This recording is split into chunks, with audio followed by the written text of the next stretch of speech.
I would say, mismanagement plus for an acquisition, because you can quickly adjust revenue and occupancy just by getting a presence online.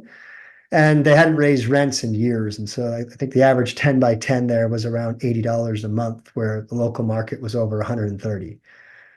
So that was a pretty exciting one. Just the fact that I couldn't find it in the first place. You see this human error concept that sticks out. And if you can source opportunities with human error that you think you can cure and fix in a short period of time, you tend to see the value of the asset go up rather quickly.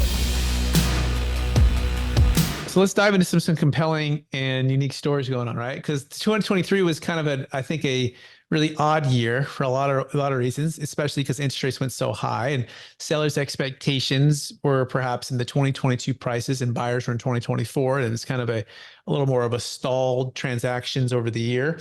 So A, did you find any compelling stories in 2023? B, what was it and how's it looking so far? Yeah, great questions. I mean, we looked at a ton of deals in 2023. We invested in a handful.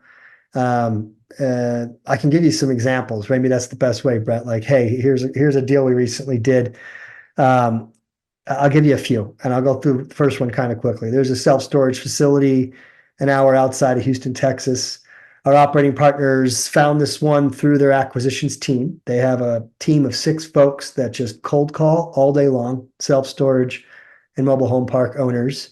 They've been doing that for over a decade. And so they have a pretty amazing Rolodex of being able to get deals direct from seller. I went and visited the property as part of due diligence. I plugged the property into my Google Maps, and it took me to a completely different self-storage facility because Google Maps was wrong. And so when I finally got to the property, you realize, what's going on here. It's a mom and pop seller. They're in their 80s. The husband recently passed away. The wife is no longer operating it properly. They're not doing any marketing online, which is a huge, I would say, mismanagement plus for an acquisition, because you can quickly adjust revenue and occupancy just by getting a presence online. And they hadn't raised rents in years. And so I think the average 10 by 10 there was around $80 a month, where the local market was over 130.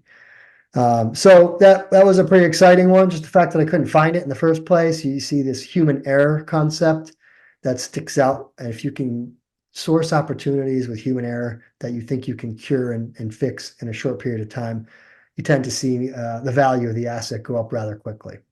Yeah, absolutely. I mean, that's a pretty compelling one, right? It's old processes or tired processes, tired landlords that are, quite frankly, satisfied perhaps where they're at, keeping the rents low, keeping people in there, not having to do a whole lot of work, and they're ready to harvest. They're not looking for all that, massive cash flow perhaps that they were relying on when they were building it up.